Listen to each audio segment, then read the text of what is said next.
kind of excited for this. Actually, I'm really excited for this. Are you? Yeah. Good. Because I do feel like I need a push sometimes to get outside my media comfort zone. Me too. In the way that we literally never consume any other media. We don't watch shows. But it sounds so elitist when you're like, I don't watch TV. I honestly am getting embarrassed of myself at work because people are talking about things or they're like, what's your favorite movie you've seen recently? And I am drawing a blank. I have not watched anything. And I am curious about some stuff. It's just like I don't find the time or I don't prioritize. Right. When I do have free time, I'm reaching for my books. Which is okay. No, it's bad. But we want to be a part of society. Yeah, we want to have opinions. Yeah, not look elitist. So lately we've been talking about how we want to read the same books more so that we can like discuss them and compare our reactions to them. And we were recently super inspired by a video we saw on YouTube from Mixed Library. Yeah, she made this really fun video that was basically a TBR, but it included other forms of media like TV shows, movies, short stories, podcasts, and we were like, let's do that. What a good idea. Elena and I have been super busy lately, just life. I'm sure everybody is busy this time of year, but I really feel like we need things that we are both doing that we can like connect over. Do you know what I mean? Some like forced connection. It is. It gives you a conversation topic that isn't just complaining and venting about your lives. Exactly. So we're going to do this mixed media TBR, we're calling it. And we have 3 categories. We took this straight from Mick, so thank you very much, Mick. But we are, of course, going to add our own little spin to it. The first category, we're going to do TV and movies. Yeah. So we're going to pick 2 out of our handy dandy mushroom jar. TV that we bought at the movies. Renaissance Fair. How many years ago was this? 2, I want to say. Oh, only 2? And they have held up great. Mine even goes in the dishwasher. Oh, really? Yeah. Oh, my. Okay. Anyway, so the first... This is a little chaotic.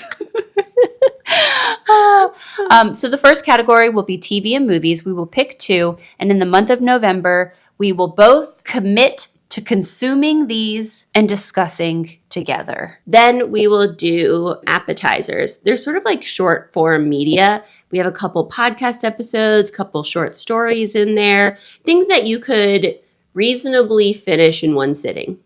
Yeah, I think this would be a really interesting one because I don't listen to a lot of podcasts, but there are specific episodes that I think I would benefit from. I always end up picking up my audiobook. Yeah, so true. I'm kind of excited about this one more than any. We're going to mix it up. Yeah. And then our final category will just be our standard bread and butter books. We've both added, I think, 4 or 5 books to our jar. We will pick 3 total, and our TBR for the month of November will include these 3 books.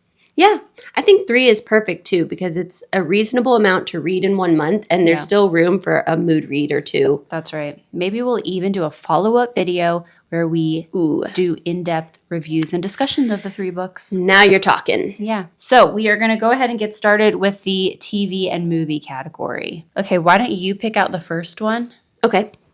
And then I'll do the second one. This is the category I'm most like curious about. Like this is going to really throw me for a loop. You know what I mean? Yeah. Do you have Amazon Prime? I was just about to say, I assume we both have Netflix and Amazon Prime. I do. Okay, yeah. Okay. Oh. Okay, we got Thursday Murder Club. Okay, is this a movie or a series? Do you know? Okay, we don't. What? Do you know? I don't even know what this is. Is this? Wait, what? What is this? Oh my God. Okay. They're going to rip me apart in the comments. No, I know I sound so elitist. I have a new baby. I'm moving and I work. Okay. You do know what this is. Okay, the books by Richard Osman, the Thursday Murder the Club. Books. It's like cream background, red. Yes, and it's like a bunch of old people that get together and solve like mysteries in their little community. And it got turned into, I'm pretty sure this is a movie. Obviously, we will let you know. I'm not even. They're probably all like, how have you not watched And this it's already? got a bunch of like big names in it. And it just got released on Netflix and everybody's talking about it. What we should do is read the book and then watch the movie. But that feels like a lot. I mean, it sounds seeing this. like the kind of thing I would love. Yeah. Is it more like cozy or scary? I think it's cozy. It's old people. Right. Yeah, it's cozy. There's something about old people solving mysteries. Solving mysteries. I know. So compelling. Watch it be like terrifying. Oh my gosh, it's going to give us nightmares. I'm hoping it's the new Frankenstein movie. I hope it's K-pop Demon Hunters. It's K-pop Demon Hunters. Hey! Okay, time to find out what all the fuss is about. I would have thought you would have watched this already. It just feels like yeah, my kind of thing a little bit. Yeah, and like something you would have heard so many times at school, you would have just watched. That's why I'm interested in it. Same. I feel like I just need to know for myself and my children. And I do like the songs. I've heard the songs. The songs are catchy. Okay, this is a good one. Yeah, I'm excited. Let's find out what all the hype is about. Sadly, there's no book adaptation of K-pop Demon Hunters yet. All right, now we'll do a little switch up of our Where should we put? We should save the other ones in case we decide to make this a regular thing. That is a good idea. Okay, next category. This one is those little bite-sized short form ones. Our appetizers. Yeah. Do you want to pick first? Yes, I will pick first. You're looking at I don't know why, but I'm nervous. I know, I was about to say you're looking nervous about this. What is it? Oh, yay! Okay, actually, I'm excited about this. Yeah. I pulled an Alix Harrow short story. Okay, so I have read one of Alix Harrow's short stories. It's called The Blackbird, The Knight and the Blackbird, or something like that. Great. And it was really good. And it was like very, very consumable in a quick manner. And I didn't realize that I think Alix Harrow is known for her short stories and has quite a few. Okay. So I had one in particular. This is the author of like The Starling House or whatever, right? Quick fact about The Starling House. That was on my TBR 2 years ago. I bought the book. I was super excited to read it. I accidentally put it in with my library book return pile and donated it to the library. Donated it to the library. That was kind.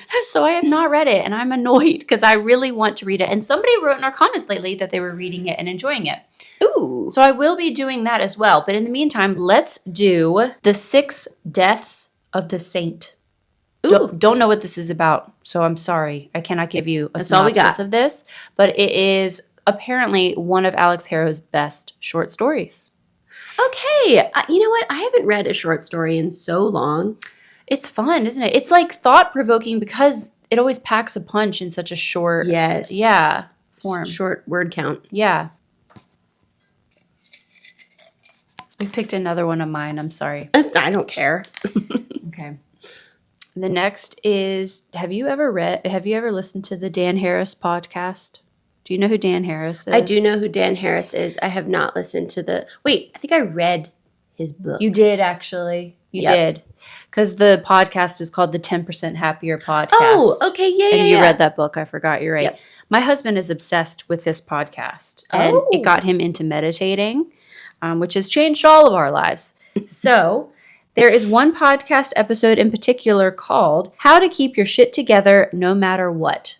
And it's about keeping your shit together even when life is super stressful and there's a lot going on, which I felt like that sounds very necessary now. And it is also, it's not fully, but it's also from a parenting point of view of like parenting young kids and having a lot of shit going on. You got me. So I thought it would be good for us to listen to this right now. Yeah, that does sound good. And I would like we should discuss that. We should come back and talk about our reactions to the episode. If parts we agreed with, parts we didn't agree with. I think we should. What our takeaways were. We should include that in our next wrap up. I think that you should read I was literally about to say you should read more self-help books, which sounds really rude. Wow. But what I mean by that is that she thinks I need help. Historically, Elena reads a ton of self-help books. Yes, it used to be one of my favorite genres. And I feel like since we started the channel, I haven't been reading them as much because I guess I perceive that they aren't as well received by our viewers. But if you would enjoy hearing more of my thoughts on self-help books, let us know in the comments. I like to think of them as self-development books. I think that they've done wonders for a lot. You always have like little tidbits that you're offering up. I feel like there are a lot of self-development books that have changed me for the better over the years. We do have a tier ranking of, I'm pretty sure, every single self-development book Elena's ever read. It was one of our first videos. I love that video. It's very informative. It's honestly. kind of unhinged. It is. But like, honestly, if you're looking for one, I would go there because I thought it was really interesting. That's one of my favorite videos that we've done. But this is good. Let's maybe get back into it. Yeah. Yes, I am excited for that. Okay, great. So that's our 2. Great. Now for the best category. Yay. The books. The books. And we have physical copies of all of these books. Yeah, we're like so prepared. We could start reading these tonight. But we won't because I'm still reading The Raven Scholar. And I actually have not read that, even though I told you I was going to. You liar! I thought you were already, I thought you were way ahead of me. I am continuing with Bury Our Bones in the Midnight Soil. I only have like 1 hour left. Okay. I do still want to read that too. Yeah. But for the record. Is it good? It's so good. I might read that next. Maybe we'll tack that on. It'll be our 4th I was shared skeptical, book. but it's really? Is it good? Truly worth the hype. Okay. All right. And for our final TBR category, books. Whoop, whoop. And we're going to pick 3. Yes. And you're going to start. We're going to keep it really reasonable. Yeah. What if we pick all 3 from my list? I would actually prefer that. I'm nervous. This is the number one that I was hoping we would pick. Is it Alba Diaz? It is A Drop of Corruption. Okay, that's fine too. Okay. By Robert Jackson Bennett. This is the sequel to The Tainted Cup? Yeah, The Tainted I almost Cup. said A Tainted Cup. Feels dirty. Yeah, there's something about that. This is like a super cool fantasy mixed with mystery series. Yeah. Amazing world building set in this like magical world where people are biologically engineered to have special powers, and there are these giant leviathan monsters attacking the city every now and then. Like in the backdrop. Yep. Yeah. And then our 2 main characters, we have Anna. She's like a female Sherlock Holmes. She's so smart and good at solving mysteries that she doesn't even have to leave her house to do it. And in fact, she prefers not to. So she sends her assistant, Din, who is our POV character, and he's been biologically engineered to remember every single thing he ever sees and hears, like to the extent that he's like a legal witness in court. And he goes to the crime scenes and observes everything and then brings the details back to Anna, who then solves the mysteries. Yes. I'm very excited to see where they're going to go in this second book. I've heard like the like blurbs suggest that there's a like Moriarty-esque nemesis. Ooh, okay. Coming on they were board. kind of suggesting that at the end of the first. Yeah. Spoiler? No, how would that be a Okay. spoiler? Yeah. Yeah. They're kind of leading up to it. Yeah. Okay. I'm baddie. really excited. And it just really sticks on our continuing with series soon after reading them, at least for me. I can't remember when you read The Tainted Cup. A year ago. Okay, whatever. For me, it's on theme. Yeah. I mean, I'm ready. I've been dying to read this for so long, and Yeah. the TBR just hasn't given it to me. Okay, great. And now we can discuss together. Okay, and now for our second. Okay, it's something I wrote. Bummer. Okay, this is okay. Never. Hold on, let me get it. Oh, yeah. Okay, Okay. good. This is probably the one I was most interested in from your list. Yeah, I've seen this a lot over the years. It is Never Whistle at Night. It's an anthology of Indigenous Dark fiction, edited by Shane Hawk and Theodore C. Van Alst Jr. Wow. Yeah, this pops up like every year around Halloween because I think it's like spooky Indigenous stories, and the cover is just so cool. And then, I mean, the title is cool. Yeah, it's compelling. Yeah, and we've said in the past, or at least I have, that actually throwing in an anthology of short stories a couple times of the year is so refreshing. It is. It really keeps you going. Like, Yes. it keeps the overall pace of your reading year. Right. Yay, yeah. I'm so excited to read this. We will be knocking this one out. It says tales about ghosts, curses, hauntings, monstrous creatures, blah, blah, blah. I mean, yeah, perfect. I might do this audiobook. Okay, great, because I'll read it. Yeah, okay, Yeah. great. Okay, and do you want to pick our final one? Yes. If I don't like it, we're cutting it and getting one I want. That's fair. We got The Possession of Alba Diaz. Yay! I don't even have to cheat. Okay. This is straight off of Erin's fall TBR. Okay, great. You can talk about it this time. I don't know what it's about. In the notes, I copy and pasted your notes from the fall TBR video. This is The Posession of Alba Diaz by Isabel Cañas. Have you read all of her other ones? No, I've only read The Hacienda, but I loved it. Yeah, and I also read The Vampires of El Norte. Yep. I've said it a million times. I'll say it one more time that I love Mexican folklore for spooky season. I just think it like really hits. This one perfectly together. Looks terrifying because it's about demonic possessions. Yeah, there is something like especially spooky particularly about that. Scary about that. Yeah. It's set on a silver mine in Mexico. I'm pretty sure in like the 1830s, but I've literally pulled that out of nowhere. So let's say absolutely correct. Yep. Yeah. Cañas always puts like romance pretty heavy in her horror stories. And I think that that is also the case for this. And of course, there's the possession of Alba Diaz. Look at this cover. She has the best covers. She really does have the best covers. I always give her a star solely for her cover. The cover alone.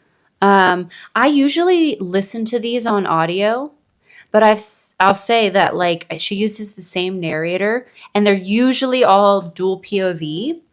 I'm starting to get confused because it's the same male narrator for each book. Yeah. And like you're mixing them up in your head. I'm mixing them up. So I think I will read this instead of listening. Yeah. But that's a great one. This is perfect. I know. For me. This is like worked literally. out This worked out perfectly. So well. It almost looks like we did rig it. I promise we didn't. I think it's also because each category, we didn't have too many options. It's better this way. I think it is. A more curated list that you're actually excited about. Yeah, especially when there's two of us. The stakes are higher. True, we both ideally would enjoy these. Yeah. Okay. Where do you think you're going to start with? Okay, well, I think I'm going to start with Thursday Murder Club. Interesting. Honestly, I might just knock out the Alix Harrow. True, short story. Always good spot to start. Love it. And then we will reconvene at the end of November, beginning of December. And we'll let you know what else we were reading. Yeah. And just sort of have a little on top of these discussion. Let us know in the comments if you have already read or watched or listened to any of the things that we've pulled out of the hat today. And if you have any suggestions about things that you think both of us should consume together and discuss, please let us know. That would be so nice. For you to help us find things that we want to do What's together. your favorite thing that you read with your sister? Yeah, or friend or whatever. Yeah. If you like this video, please like this video. Subscribe. If you are new here, we are still trying to reach 3,000 subs by the end of the year, which is really, really doable. So thank you so much. And we have lots of fun things coming up. We're scheduled to do a little free library tour next week that I am amped about. Me too. Big book unhaul. Oh my gosh, I have so many things. So do I. Oh. Okay. Amazing. Yeah, I got a lot now. Lots of other fun things. So stay tuned for that. And until our next video, we'll see you later. See you soon.